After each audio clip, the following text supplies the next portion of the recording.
Bom dia, queridas almas e irmãs, que possa Jesus prosseguir nos envolvendo nas doces vibrações do seu amor e da sua ternura. De que vale o homem conquistar o mundo e perder sua alma? O que você quer fazer neste ano que lhe resta, neste abençoado corpo que é essa casa amorosa do Criador, que você é um inquilino sem pagar aluguel? Um ano. O que você quer fazer neste um ano?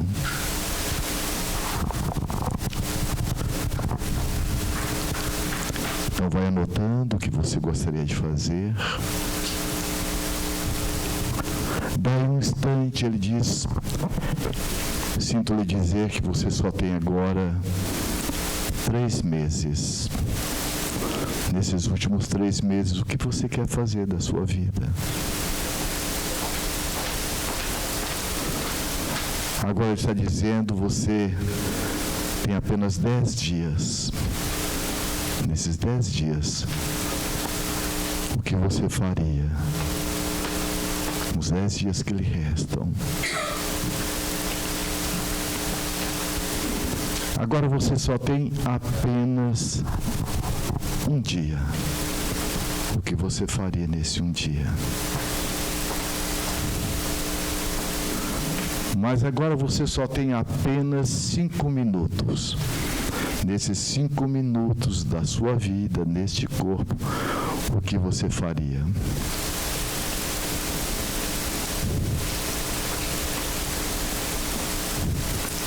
E quando você vira a página, você entra num portal e ele diz: você é um espírito imortal, você tem a eternidade. Você, enquanto espírito imortal, você tem a oportunidade, como presente do ser eterno, lhe ofertou, para que você possa, enquanto espírito imortal, conduzir toda a sua vida. Ok. Dê um abraço no seu sábio, agradeça-o. Vai abrindo agora os olhos. Isso, voltando para cá. Guardemos conosco essa nossa emoção. Se você permitisse neste momento, porque quem permite somos nós, é uma lei da permissão. O universo é rico em oportunidades. Agora, quem acolhe, quem recolhe as oportunidades somos nós.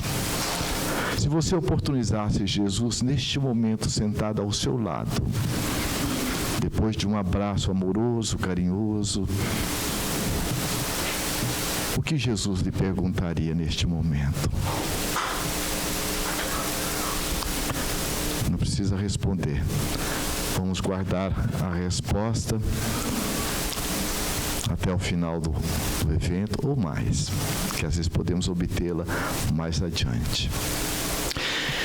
Eu havia terminado uma palestra, logo naquele momento que estava no auge da pandemia, mas era uma casa espírita que estava fazendo palestra híbrida, obedecendo todos os protocolos da saúde. E quando terminamos, uma senhora chegou olhando, passando o olhar por a casa, ela disse: eu amo esta casa. Uma emoção tão intensa. E ela disse: porque foi nesta casa que eu, meu esposo, meus 2 filhos, aqueles ali, encontramos Jesus diferente.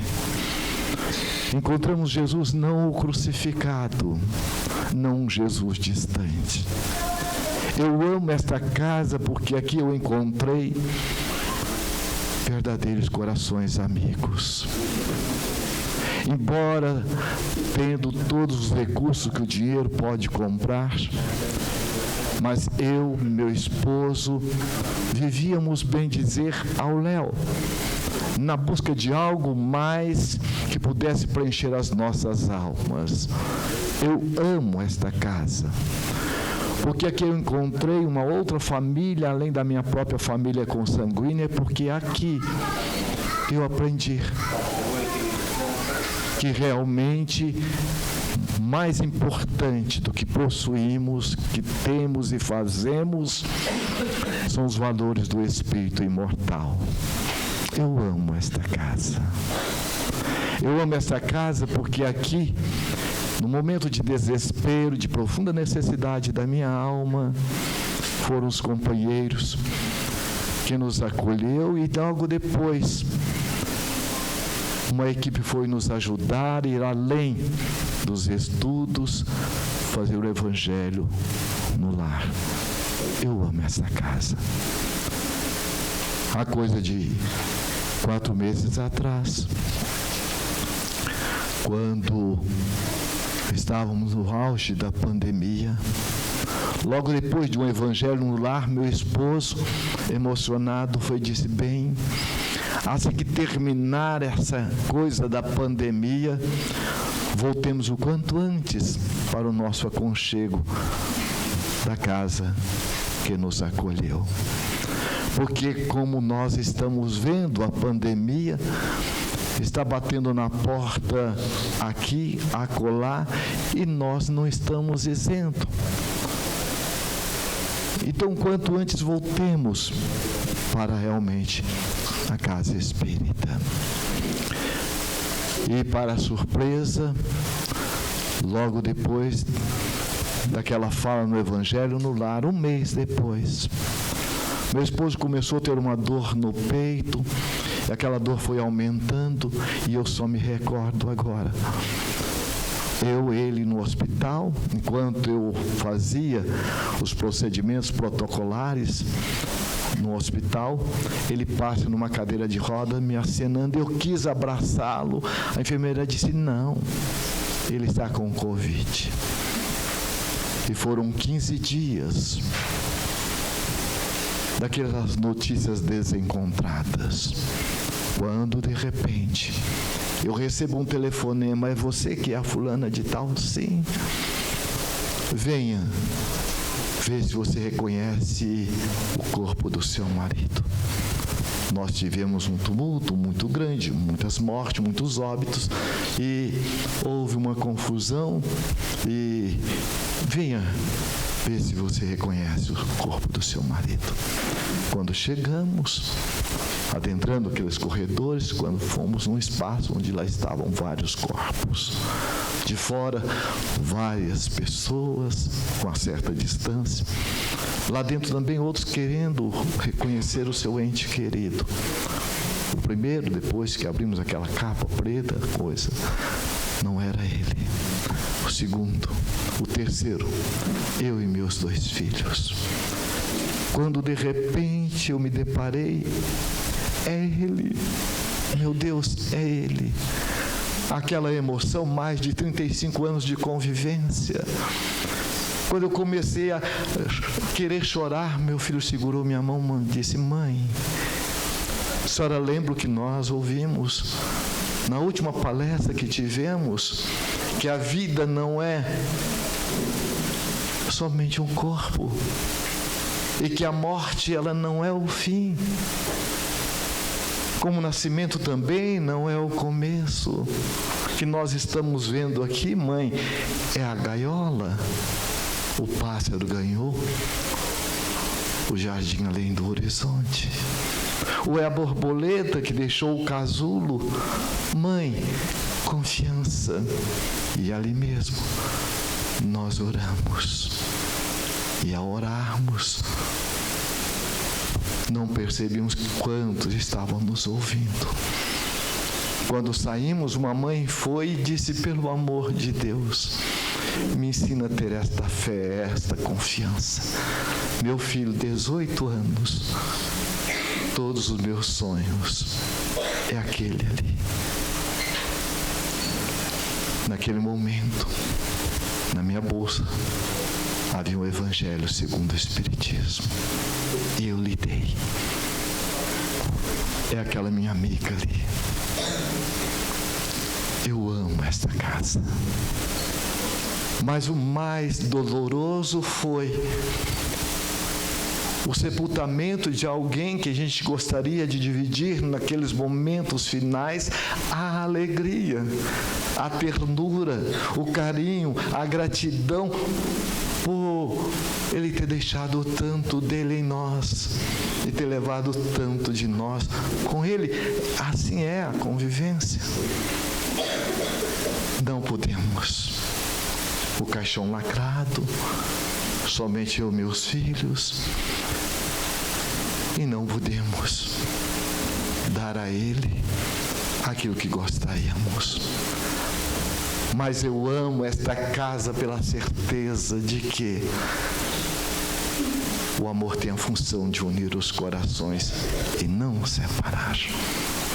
Ele poderia ter descido num dorsal de astros. Ele poderia ter arregimentado o maior exército. Ele poderia, porque Ele é aquele que recebe das mãos do Criador do Universo a Terra como uma nebulosa, e é Ele, com seus geneticistas, engenheiros, arquitetos, veio preparar a terra para nos receber. Ele veio, mas veio na simplicidade de uma manjedoura. E todos aqueles que o antecedeu, Sócrates, Pitágoras, Arquimedes, Confúcio, Lao Tse, Buda, vieram sob a sua coordenação. Jesus é o homem incomparável. Ele é tão grande que a história da humanidade não o coube. Ele a dividiu antes dele e depois dele, como diz Ernesto Renan, um grande historiador francês. Mas ele chegou dizendo do pão, do peixe, da pedra, falando das coisas tão simples, e simplicidade é a complexidade que se resolveu. E ele chegou dizendo: a casa do meu pai há várias moradas. Eu não venho para ser servido, eu venho para servir. Porque aqueles de nós que nos colocamos nessa codependência de sermos servidos, estamos numa condição psicológica, emocional, espiritual infantilizada. A maior alegria do amor é amar, amar servindo.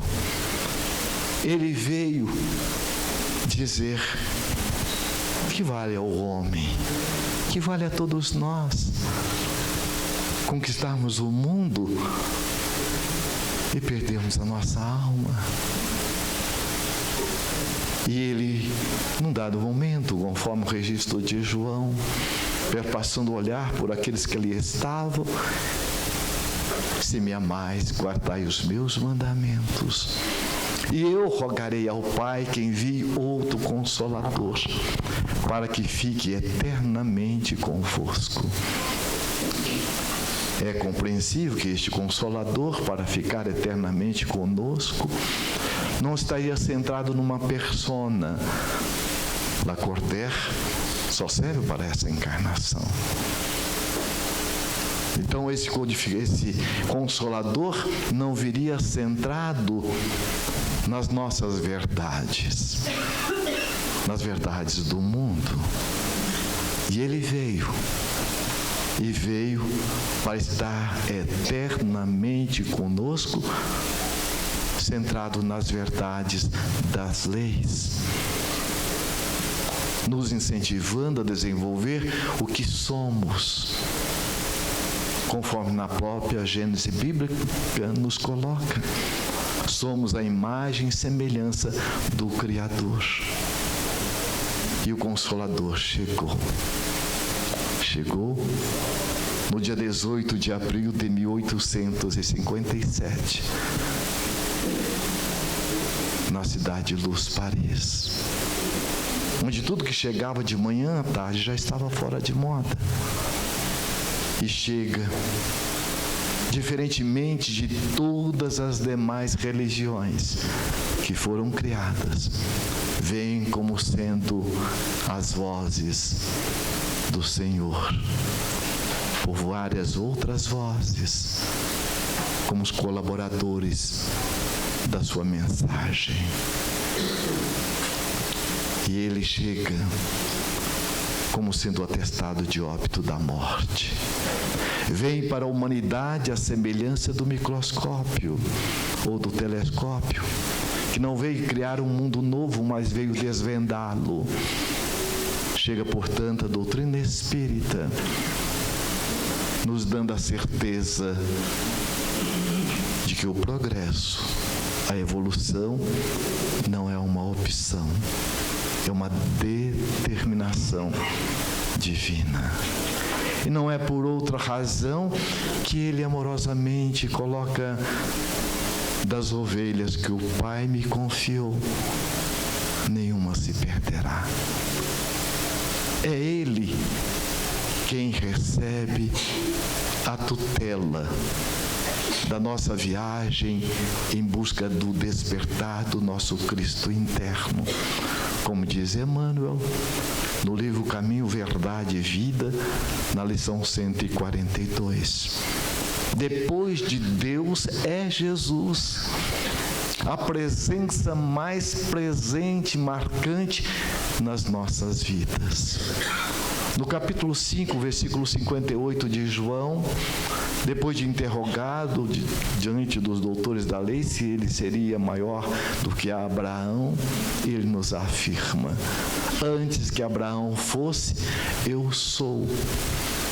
O que quer dizer que antes que nós chegássemos à categoria de espíritos, Jesus já nos aguardava amorosamente para tutelar a nossa viagem evolutiva.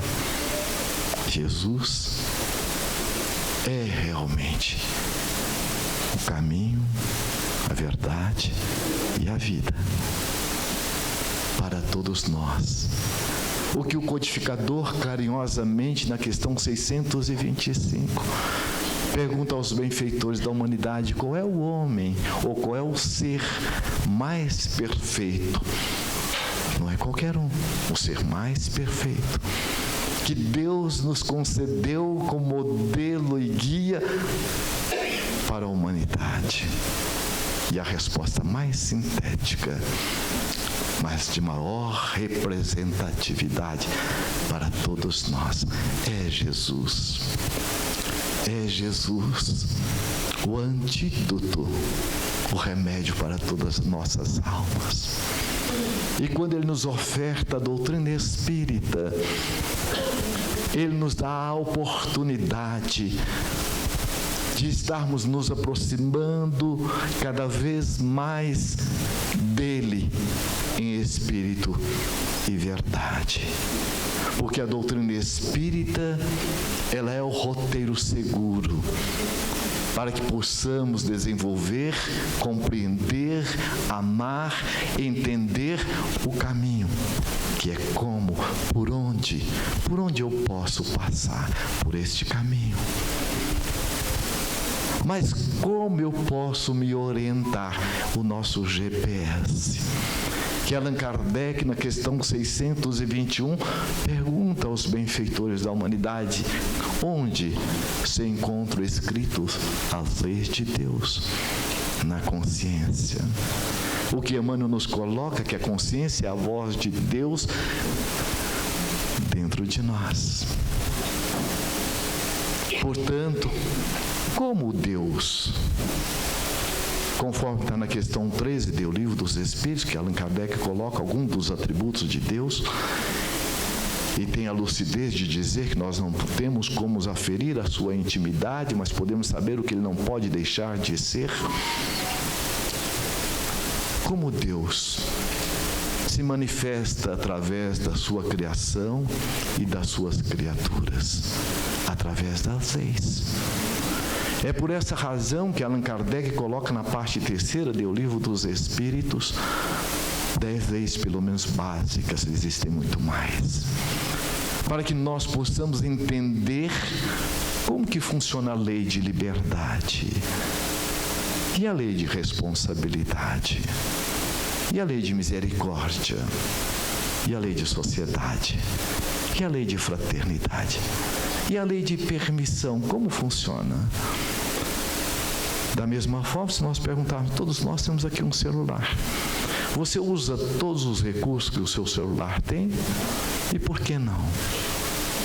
Outro dia, eu vi um senhor nervoso, agitado, queria jogar o celular na parede. Esse celular não presta, acabei de comprar. O netinho dele, 5 anos, não, vô, calma, eu só travei. Por que nós não usamos? Agora, quem criou o celular ou os técnicos que criaram esses recursos, criaram a esmo sem utilidade? Assim somos nós. Nós já somos completos, perfeitos, enquanto criatura divina, enquanto criação divina. O que o Espírito Joana de Ângeles coloca no livro Amor, Imbatível Amor, que nós somos a semelhança de uma semente, que traz dentro dela todo o código, todo despertar a árvore que a tipifica. Agora, não adianta eu pegar a semente e dizer, sai, planta. Não sai. É fundamental que nós busquemos plantá-la, regá-la, adubá-la. Da mesma forma somos nós. Nós já somos completos da parte divina. Não falta nada em nós para que nós possamos nos tornarmos pessoas felizes. E no que consiste a felicidade? No nosso esforço de nos entender, de nos compreender, de nos amar, para desenvolvermos continuamente, trabalhando as virtudes latentes dentro de nós, em sintonia com as leis divinas. De que vale ao homem, ou a qualquer um de nós, ganharmos o mundo, se num dado momento nós estaremos com o nosso anjo bom, mostrando o nosso livro da vida e dizendo, resta-lhe 1 ano, restam 3 meses, restam 10 minutos. Eu tenho um amigo, porque o amor tem a função de unir corações e não separar, um verdadeiro unificador do trabalho espírita. E ele, num dado momento, teve a visita de um câncer, e doença ela não é inimiga, ela é o carteiro, batendo a nossa porta, nos dando a oportunidade para refletirmos e pensarmos como nós estamos nos conduzindo. E este amigo, num dado momento, ele disse, Lacordaire, eu, mesmo com câncer, carregando um tubo de oxigênio, ele viajava o interior do Mato Grosso para estar levando a mensagem espírita, dando cursos e assim por diante. Eu não pude concluir curso naquela região. Você pode? Eu disse, quem que vai negar para uma pessoa que está mais um pedido desse na doutrina? Até disse, então, quando eu começar a querer desencarnar, se o Espírito me permitir, vou chamar meus filhos, olha, vou fazer alguns pedidos, que ninguém nega para quem está perto a desencarnar. E ele ainda disse, olha, eu estou pressentindo que logo mais eu já estou indo. Eu falei, não, claro que eu vou. É um amigo incomparável esse. Um exemplo, uma referência, José Roberto. E quando foi no outro dia, pela manhã, 6 horas, tivemos a oportunidade de convivermos juntos naquele processo. Quando apareceu o câncer, o médico disse, você tem somente 2 meses. E ele foi, então, disse, mas eu quero ajuda, e buscamos ajuda juntos. Foram mais 10 anos antes dele desencarnar. Mas nesse período ele já estava. Quando é pela manhã, eu recebo um telefonema. Camarada, eu estou indo. Lembra do compromisso? Claro. Às 6 horas da manhã ele desencarna. Estávamos 1 ano depois em Barra do Garça, o nosso querido Divaldo Pereira Franco, a serviço da Federação. Diz, como chama aquele companheiro que sempre dizia, lá, Divaldo, quando é que você vai à Juína? E ele foi 2 vezes de volta, em virtude das insistências dele. Ele disse, por quê? Olha, o quarto ficou tão inundado de uma luz tão intensa. E quando eu vi, ele disse, olha, eu sou o Zé Roberto. Já estamos no trabalho. 1 ano depois. E aí nós ficamos pensando, que vale o homem? Conquistar o mundo, perder sua alma. Allan Kardec, na Revista Espírita, ele conta a história de Joseph Pré. Havia 20 anos que ele havia já desencarnado. E numa reunião mediúnica na Sociedade de Estudos Espíritas de Paris, estava ali presente a sua neta. E ele manifesta, dizendo das suas dores e do seu sofrimento. Quando a neta então interroga, mas vô, como pode? O senhor está sofrendo. O senhor era um homem bom, um homem honesto, um homem justo, um filantropo por excelência, rua em seu nome, instituições em seu nome. Ele disse, minha neta, há uma diferença muito grande em ser justo, honesto diante dos homens e justo, honesto diante de Deus. Na questão 919A, tem o Livro dos Espíritos. Allan Kardec, o pedagogo por excelência, certificando e nos dando essa certeza que a doutrina espírita não é uma doutrina de teorias. Às vezes a gente ouve muito bem, olha, isso é bonito na teoria, quero ver na prática. A doutrina não é teoria. A doutrina, ela é a revivescência de Jesus em espírito e verdade. Eu venho para que tenhais paz, mas não é uma paz qualquer. Não é aquela paz da ilusão, mas que tenham paz em abundância. A minha paz eu vos dou, não vou lá dou como o mundo vou lá dar. A paz que Jesus nos traz é da operosidade, o que nos coloca o querido Dr. Bezerra de Menezes, nosso Kardec brasileiro. Aquele que quer se cristificar não deve fugir do testemunho de se crucificar. Então, quando Allan Kardec nos traz nessa questão 919A, perguntando a Santo Agostinho, que na questão 919 diz, qual a forma, o meio prático, para que possamos viver no mundo sem perder a alma? Ou seja, qual a forma, um meio prático, para que possamos resistir ao mal e desenvolver o bem? Eis o caminho, eis o roteiro. E ele então coloca o que Sócrates já dizia, conheça-te a ti mesmo. É o nosso grande desafio. Está no Evangelho. Um general pode vencer exércitos, mas às vezes não vence as próprias mazelas de si mesmo. Joana de Ângeles, no livro Amor, Imbatível Amor, ela coloca que nós, enquanto seres em processo de evolução, é compreensível que nós tenhamos alguns descaminhos. O que é descaminhos? Desvio de rota. As nossas derrocadas morais, ela chama como descaminhos. Porque nós estamos saindo do caminho da verdade e da vida. Ou nós estamos saindo da lei de justiça, amor e caridade. É o descaminho. E ela diz, nesse descaminhos, nós produzimos algumas experiências não legítimas. O que são experiências não legítimas? Os nossos erros, os nossos conflitos. Vocês vão me perguntar, Cordério, você tem muito conflito, muito erro, muita perturbação? Não. Eu tenho experiências não legítimas.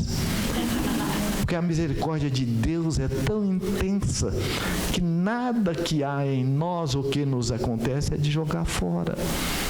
O que é o erro? Ela diz, Joana diz no livro Filho de Deus, é uma experiência nos convidando a analisar, refletir e fazer diferente. Então, as experiências não legítimas são os nossos equívocos. E ela diz assim, e essas experiências não legítimas nos acompanharão. Lei de causa e efeito, a cada um conforme as suas obras. Na configuração do ego evidente e do ego mascarado. Aqui ela está fazendo uma ponte com Jung. O que é o ego? Que vale viver ao mundo. O ego doente. Viver no mundo, mas não para o mundo. Apóstolo Paulo. O ego, ele faz parte da formação da nossa personalidade. É o meu nome, a nossa posição social.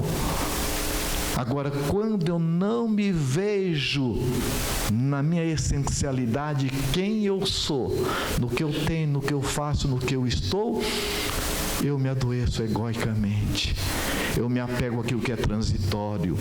Outro dia eu ia ouvindo alguém ao telefone, ele dizendo, você sabe com quem você está falando? Eu sou filho do fulano de tal. Quer dizer, ele não era nada.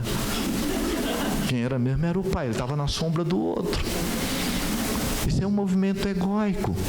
Então ela diz, e essas experiências não legítimas nos acompanharão na configuração do ego evidente e o ego mascarado. Jesus falou alguma coisa sobre isso? Túmulos caiados por fora e cheio de podridão por dentro. O Evangelho fala. Lá fora é um cordeiro, em casa é um tirano. Então, que vale eu viver no mundo das redes sociais, das projeções sociais, e nessa encarnação eu perder a alma?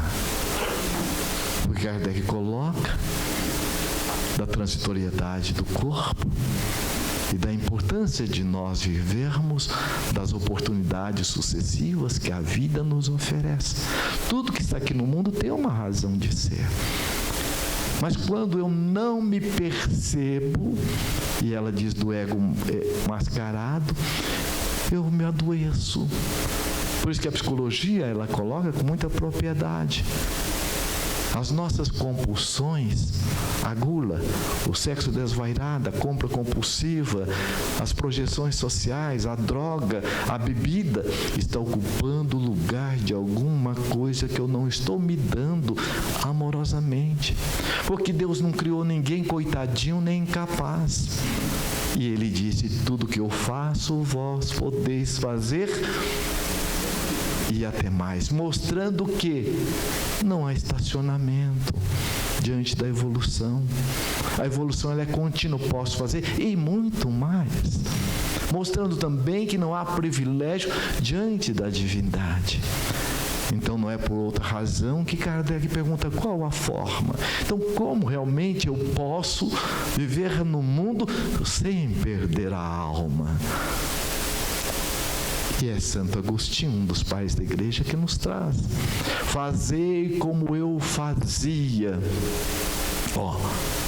Não é só a palavra, é a força do exemplo. Emmanuel diz, as palavras convencem, mas são gestos, as atitudes que arrastam.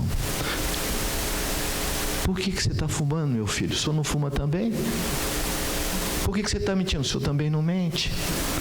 Por que você está gritando com a sua mãe? O senhor grita também? Filho, o que está acontecendo? Você viu o carinho, a ternura com que eu lhe trato? E trato também sua mãe?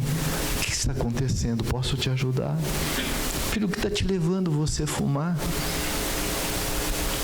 Fumar está lhe ajudando? Você já viu seu pai fumando? Então, Santo Agostinho diz justamente, fazei como eu fazia. passava em revista todas as minhas ações. Passar em revista não é autocrítica, não é autocensura. Quem gosta de andar com alguém, mas você, olha seu jeito, olha você criticando. Alguém gosta? Então, passar em revista é como se você estivesse vendo um álbum de fotografia. Porque uma das razões pelas quais nós nos encontramos neste grande hospital-escola, que é a Terra, e Allan Kardec pergunta qual a finalidade da reencarnação, expiação e provas. Expiação, na etimologia da palavra ex, é extrair, pia é pureza das ações, e prova, nós viemos para sedimentar os valores, ou nós estamos aqui para nos educar, ou reeducar. Educar é a formação de novos hábitos, sedimentando um caráter mais profundo. Reeducar é reformular. Toda expiação é uma prova, mas a prova não é uma expiação. A semelhança do aluno que no primeiro semestre da faculdade deixou uma determinada matéria. Chega no quarto semestre, o coordenador vai lhe apresentar: escuta, chegou o momento de você resgatá-la, para que você possa dar um salto, avançar um pouco mais. Então não tem um caráter punitivo. A doutrina espírita é a doutrina da libertação, da nossa cadeia de grades invisíveis, da libertação da nossa mente, da libertação dos nossos padrões mentais, da libertação das nossas almas, desfrutando o que é de direito de todos nós, a felicidade, que não é uma estação, é um processo. Então, Santo Agostinho coloca passar em revista todas as minhas ações. Eu estou vendo o álbum, ou vendo agora o WhatsApp, ou vendo ali toda onde estão minhas fotografias, e estou vendo interessante, olha, é a 5ª fotografia que eu estou com a mesma roupa. Por quê? Ou aquela roupa, quem deu com tanto carinho que quando eu a avisto, é como se eu tivesse abraçado por ela. Ou eu só tinha aquela roupa. Mas eu vou perceber que nas outras fotografias eu estou sempre chorando. E percebo que até hoje eu tenho uma dificuldade de lidar comigo num autoacolhimento emocional afetivo. Então você vai passar em revista e fazer esse mergulho amoroso com você mesmo. E quando eu passo a fazer essa sintonia, aqui, Santo Agostinho nos dá 5 passos. Pode anotar, pode escrever aí, chama-se parda. P de percepção. Perceber para que eu possa entender, compreender o que está acontecendo comigo. E dentro desse acontecimento eu faço 3 perguntas amorosas. Pode anotar. Primeira, por que estou nessa situação? Lei de liberdade, lei de responsabilidade. O que essa situação quer me dizer? E a terceira, como eu posso agir para modificá-la? Da percepção vem agora a aceitação. É fundamental que aceitemos que estamos em dificuldade. Vinde a mim, todos vós que achais sobrecarregados e oprimidos, e eu vos aliviarei. Vinde a mim, todos vós que reconhece, que percebe e que aceita que você não está bem. Jesus é o remédio para todos nós. Da aceitação vem agora a reflexão. Aí eu acesso as 3 perguntas. Por que estou nessa situação? O que ela quer me dizer e como eu posso agir? Da reflexão vem a decisão. Ele era um jovem, amava Moisés profundamente. Em virtude disso, ele tomou uma série de atitudes automatistas. Mas não entendia, porque Estevão tinha aquela serenidade, porque Abigail encontrou em Jesus o aconchego, a esperança que ele não a ofertou em virtude do orgulho de raça, porque que Pedro se entregava às algemas serenamente. Mas num dado momento, naquele pleno dia fundamental para a sua vida, naquela estrada a destino, caminhando para Damasco, em pleno sol de meio-dia, ele via o céu abrir, como diz Emmanuel, com uma espada nua, e surge a figura impoluta do Messias. Uma voz terna, amiga e acolhedora: Saulo, Saulo, por que me persegues? Se Jesus lhe perguntasse, o que ele lhe perguntaria? Perguntou a Saulo: por que me persegues? Perguntou a Pedro: Pedro, tu me amas? Mas perguntou também a Judas, o amigo equivocado: amigo, a que vens? E naquele momento, Saulo toma a decisão, sabendo que Jesus é a realidade, é o médico das nossas almas. Senhor, que queres que eu faça? A decisão é o primeiro passo para o processo da virada, de mudança, para que você possa fazer um upgrade, para que você possa fazer uma mudança de nível na sua alma, na sua vida. Eu quero, eu posso, eu mereço, e o universo é pródigo, é rico em oportunidades. Então a decisão. E naquele momento ele decide abrir mão de tudo que o mundo lhe ofertava, e ele estava à margem de perder sua alma, e passa agora a viver plenamente no alto domínio, desfrutando de quem ele é, no que tem, no que faz e no que está, que é o nosso convite. Nós já somos luzes, que brilhe a vossa luz. Vós sois o sal da terra. Nós já somos em estado de latência, potencialmente, com um trabalho amoroso de nos trabalhar. Mas além de nos trabalhar, nós vamos perceber os percalços, os desafios, como o apóstolo Paulo. Na carta aos Romanos, ele coloca: o bem que eu quero fazer, esse eu não faço. O mal que eu não quero, eu faço. Mostrando que a mudança, ela não dá de uma hora para outra. A natureza não dá salto, como diz o Espírito André Luiz. Toda mudança, ela é paulatina. Há uma mensagem no livro Fonte Viva que Emmanuel coloca: devagar, mas sempre. Onde ele diz: a estrada foi feita milímetro a milímetro, palmo a palmo. A casa construída tijolo a tijolo, a espiga de milho grão a grão. Então é importante que nós nos acolhemos neste processo. Então, da decisão vem agora a ação. Que ações podemos implementar?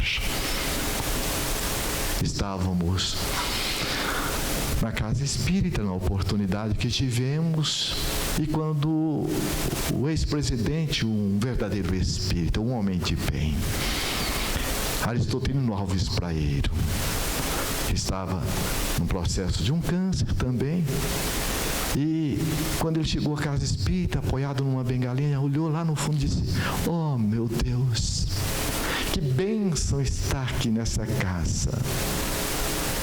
E quando passa aquele momento mágico, eu perguntei: seu Praeiro, o senhor está feliz? Disse: imensamente feliz.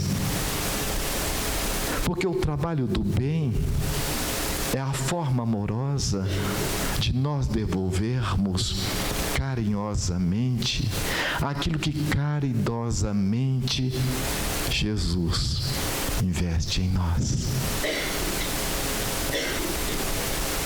Esta é a forma, a gratidão. A gratidão é uma das virtudes mais profundas que nos liga ao Criador. Gratidão pela bênção do corpo perfeito. Gratidão pela bênção da amizade. Gratidão pela bênção da família.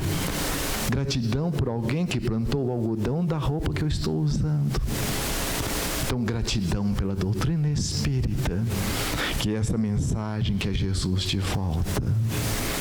E dentro desse aspecto em que nós somos convidados, numa outra mensagem de Emmanuel, no livro Caminho, Verdade e Vida, ele fala dos co-criadores e colaboradores.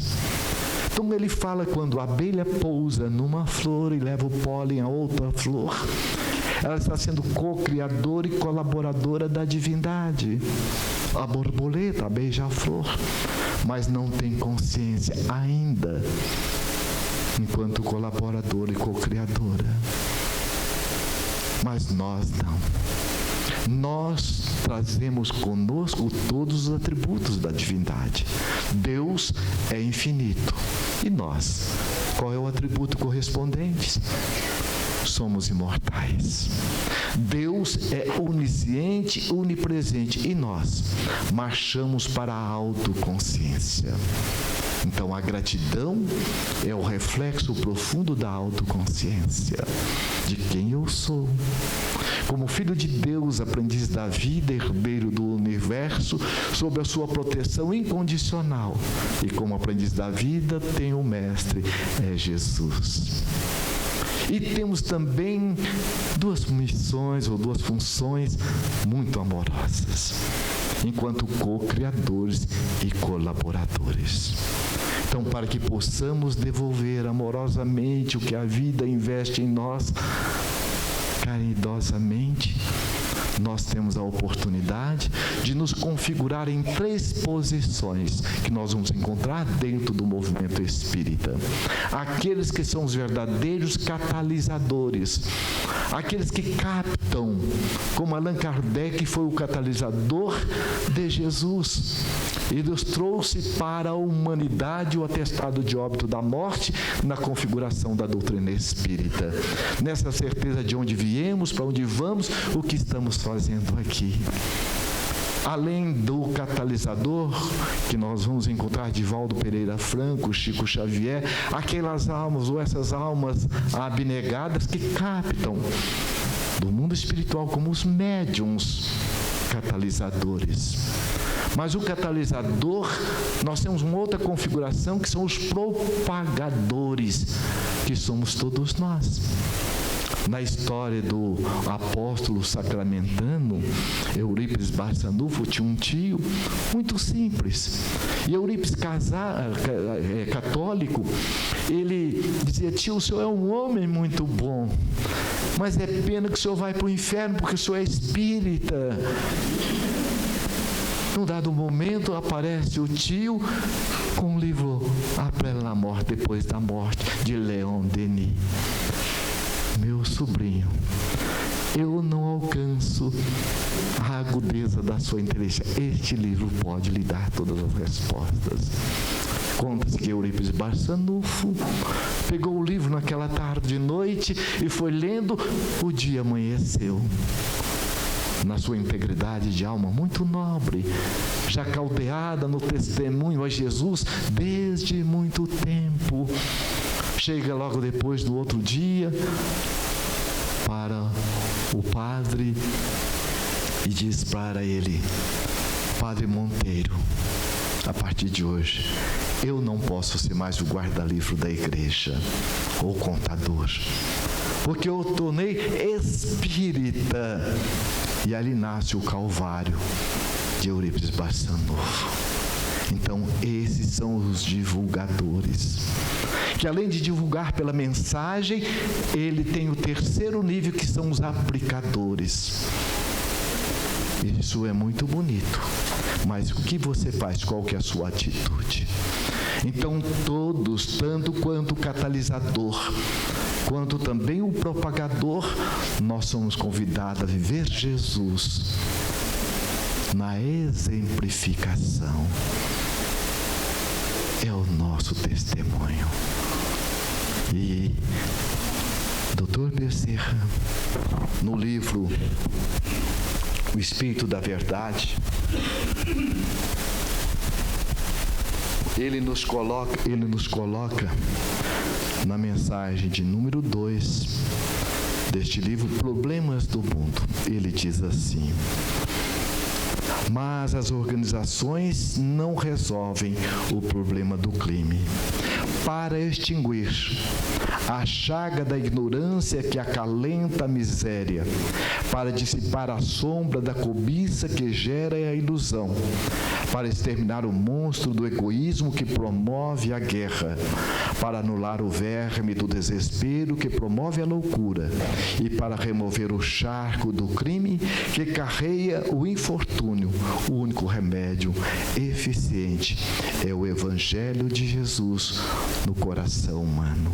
E diz: sejamos assim, valorosos, estendendo a doutrina espírita que o desentranha da letra na construção da humanidade nova, irradiando a influência e a inspiração do Divino Mestre pela emoção e pela ideia, pela diretriz e pela conduta, pela palavra e pelo exemplo, e parafraseando o conceito inovidável de Allan Kardec em torno da caridade, proclamemos aos problemas do mundo: fora da caridade não há salvação. Qual o sentido da caridade conforme entendia Jesus? Pergunta Allan Kardec. Indulgência, perdão das ofensas e se Jesus lhe perguntasse, o que você agora responderia? Benevolência. Ela era uma mulher sonhadora, fora do seu tempo. Mas ela tinha um conflito com a maioria de nós, principalmente de ordem familiar. E possivelmente estava num momento de depressão. Mas como diz Emmanuel, toda ajuda sempre chega na frente de qualquer problema. E num dado momento, aquela que a auxiliava nos afazeres domésticos disse: Dona Joana, passa por Cafarnaum um homem incomparável. Ele diz que todos nós somos filhos de um Pai de amor, de justiça e de bondade. E a casa desse Pai há várias moradas. Ele fala do pão, do peixe, da pedra. Vamos ouvi-lo. E naquela tarde e noite de primavera, Joana de Cusa, disfarçando, porque era uma dama da sociedade, ela se misturou ao povo. E quando Jesus diz: vinde a mim todos vós que achais sobrecarregados e oprimidos, e eu vos aliviarei. E aprendei comigo, que sou manso, humilde, de coração. Aquelas palavras eram quais gotas de orvalhos no deserto da dor da alma de Joana de Cusa. E quando a gente quer, pela força da vontade e a determinação, ela quis. E ela ficou sabendo que naquela tarde ou naquela noite, Jesus estava à casa de Pedro. E ela conseguiu uma entrevista com o Cristo. E quando bate a porta, ela ouve aquela voz terna e amiga: entre, Joana, entre. E quando ela olha, é Jesus.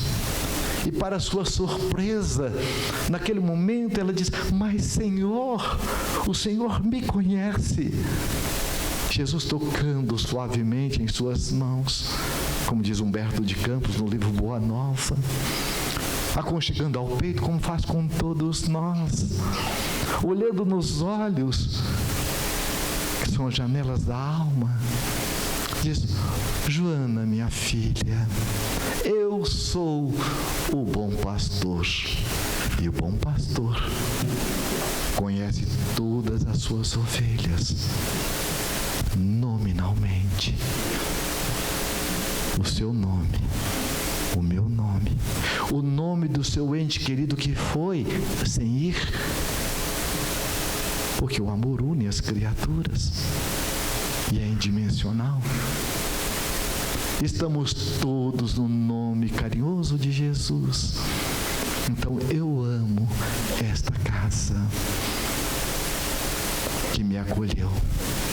E por me amar, eu me torno um divulgador, se não puder ser um catalisador, um aplicador, através das minhas ações, do meu exemplo. Eurípides, meu filho, eu não consigo alcançar o seu coração, este livro.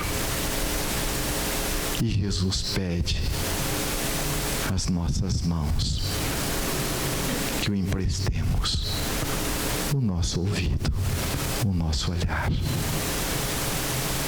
Feliz 31º Messec. Muita paz a todos nós. Que Jesus nos abençoe.